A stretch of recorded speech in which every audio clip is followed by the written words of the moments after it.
Hey guys, that's your commander today with another Raid Shadow Legends Champion Guide. Welcome to the video, guys. Glad to have you here. Today, we're going to go ahead and cover one of my favorites. I put my money where my mouth is, and I ranked this dude top, 15 epics in the game. A few of you guys agreed in the comments, and a few people didn't agree as well. So today, hopefully I can make you all a believer in the High Elf Epic Magic Affinity Champion Skeuramis. We have Fails here, says, hey Ash, can you do a guide on Skeuramis or Cold Heart? Cold Heart, there's enough good guides out there on Cold Heart, but eventually we will get to her as well on the channel. Maybe cover some mistakes that people make when building Cold Heart. Kind of taking that approach, I feel like can be more beneficial, especially on old school champions. You guys can let me know what you think. Anyway, back to the subject at hand. We have my man Skeuramis. Very cool. As I said, his armor, amazing. Like aesthetically, this dude really does look like a legendary champion. It's a shame there's no lore. He has some of the coolest armor in the game, honestly. And he really has a cool looking sword too. I mean, I really dig the aesthetic, especially like this back piece here, this cape or shawl or whatever it is. Yeah, really cool looking champion. So he's an HP based champion on his A1 outpace. This is a really important skill to pay attention to because of the synergy with the A3 where he has counterattack on himself.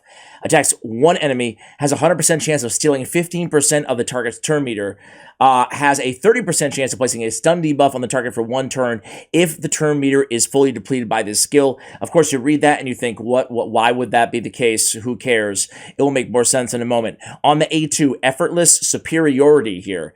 What a very humble name for an ability. Attacks all enemies on a 3-turn cooldown, decreases the duration of all enemy buffs by 1 turn. Also has a 75% chance of placing decreased attack. This all on a 3-turn cooldown. The reason this ability is so unbelievable is fills this champion's turn meter by 10% for each buff that has its duration decrease. So if we have 3 or 4 buffs on each enemy that you're attacking, you're going to get a 100% turn meter fill. Let me go ahead and actually show you that. I did not a full guide on this champion, but I did a video on him. I must have been going on a hot date or something. I have no idea why I was so dressed up that video. But I'm just going to mute it, and you guys will just see in the background here. This is exactly what I'm talking about. So Skeuramis is over here. You can see the back piece there, right? So he comes in. It's going to be the A2. Look at all the buffs. 5 buffs on every enemy. So here goes that A2.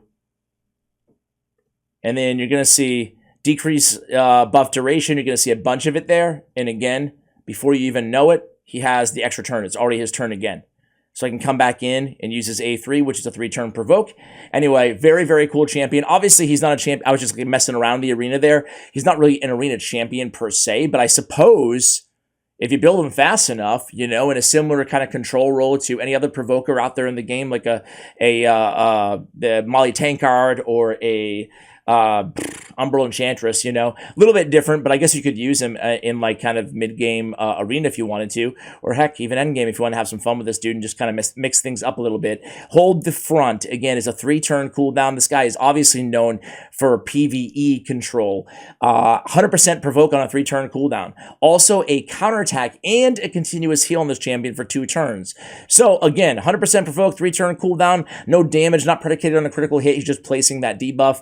So a great synergy again with the A1. Let's come back and revisit the A1 now that we have the entirety of the kit. So picture him landing a provoke on an enemy and then counterattacking the enemy because he's putting counterattack with it on himself at the same time he's putting the provoke down. So he's going to counterattack that whoever targets him with their A1. He's going to have a 100% chance of stealing 15% of their turn meter, right? They just went, so they have a fully depleted turn meter at this point, right? Especially after his counterattack. So we have a additional 30% chance to get basically a 2-turn CC on the mob predicated they're susceptible to stun, right? So we can go in there, and after we provoke them, they, lose another turn vis-a-vis the stun. So it's a really, really cool synergy there. Not to mention, again, I stress, having all that turn meter filled, provided you're going against buffed champions, it really could make this a 2-turn provoke, right? Because it's, you're getting that many extra turns, ergo reducing that cooldown. So really, really cool. Let's go ahead and try them out, guys. Actually, let me show you how I have them built first, and then we'll try them out. So let's go over, getting a little bit ahead of myself there. So first off, his A1, guys, is a 0.21 weak multiplier and a 0.25 HP weak A2. I don't know about you guys, but me, I have a problem appropriately assessing the prowess or damage of an HP-based nuke, you know? Just not my forte. Anyway, what batch are we doing? Okay, so... Like, you could tell me, oh, point, I guess it's not that hard to figure out, but it's something about the decimals. Anyway, here we go, guys. I have him in a very basic build. Obviously, we need that accuracy to be high enough for wherever we're using him. 10 points of accuracy per dungeon stage. He has, you know, over 300 accuracy, totally cool there. I give him some HP as well. Want to keep this dude alive, obviously. So perception, immortal, he's getting those heals as well, which we really love. Obviously, he's bringing the heal as well on his A3 vis-a-vis the continuous heal. So, in terms of stat priorities on this champion, speed, hey, get him some crit rate, a little bit of crit damage, works as well. Most importantly, though, accuracy, speed, survivability. So we could stand to have a little bit more defense there. His defense at 1123 doesn't scale incredibly well, but it's still fine. This dude, fairly easy to keep alive, especially if you have an increased defense champion on your team. Banner, we have HP, HP on the amulet, and HP on the ring as well. Again, it's all about survivability here. We have almost 20k base HP, so it scales pretty well. We have speed on the boots, we have HP percentage on the chest, and then we have crit rate on the gauntlets. So this guy surprised me with his damage as well. Let me go ahead and show you another portion in the video. I was like, dude, that was, especially given that he has weak damage grading. Check this out here. He ended up being the only man alive here against the dragon at the very end, but he puts out 1.2 million damage. I mean, like, listen, he soloed the dragon at the end. I want to stress that, but still, that's a lot of damage, nonetheless, regardless of anything else. So he put out a sneaky amount of damage, way more than I was expecting after looking at those multipliers. Again, going back to saying that I can't figure it out sometimes. But anyway, this is the build that I used on him too. So just trying to get a little bit extra damage, but of course there's nothing wrong at all. And I'd probably recommend, especially for early to mid game players, just going with defense percentage on the gauntlets instead. Give them a little bit more survivability. So this is more of an ender game build, late game build. There we go. So Masteries on this champion, pretty basic. We went down, we picked up War Master. Again, that's accounting for at least, you know, a few 100,000 of that damage that we just saw. So offense came down, grabbed War Master support tree as well. Nothing too crazy here, right? Obviously, we can't like extend the duration of a provoke, but he does have decreased attack as well on his A2. As a matter of fact, I think if I redid these, I'd probably just come down and grab Sniper, bring that decreased attack on his A2 up to an 80% chance, rather than going with Spirit Haste, but I'll get by just fine with this. I do have basic artifact sets on him, so Lore of Steel and the Accuracy Masteries are going to work out great. We have Arcane Celerity because he's bringing quite a few debuffs to the table, so we can take advantage again of that the turn meter fail as well. First, real quick, guys, I forgot to mention Blessings and Aura. Obviously, again, HP in all battles by 25%, which is really solid. And then whenever this champion hits an enemy, decreases their defense until the end of the round, occurs once per hit. Again, with that counterattack, he's getting a lot of hits in, which is really, really nice.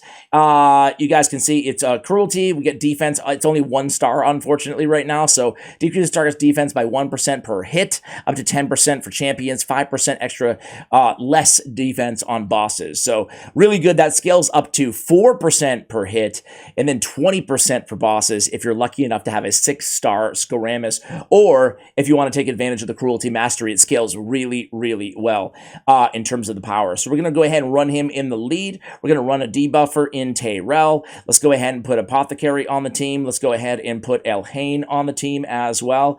And then let's give him some nukage here, Ash. Let's go with Royal Guard. I hope I have gear on Royal Guard. Let me see. It's shocking. Yeah, well, I have more than enough crit rate. I can tell you that much right now. It's shocking, but I just have not been using that much Royal Guard lately.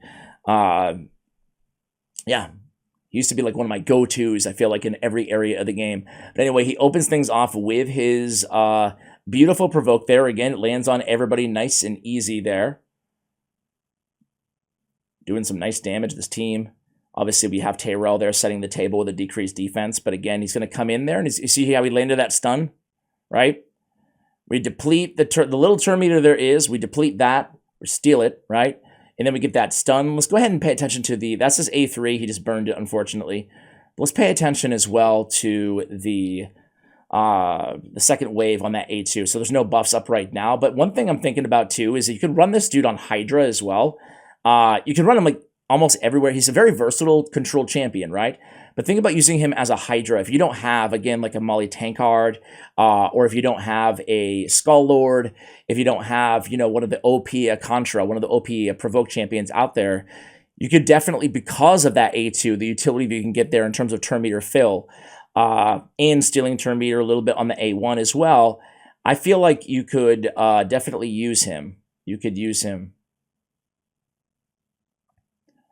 Because of the A2, we can really bring that provoke down quite a bit to have it more consistent, right? So, man, we're looking pretty good here. You can see his damage isn't, you know, out of this world, but it's not too bad either.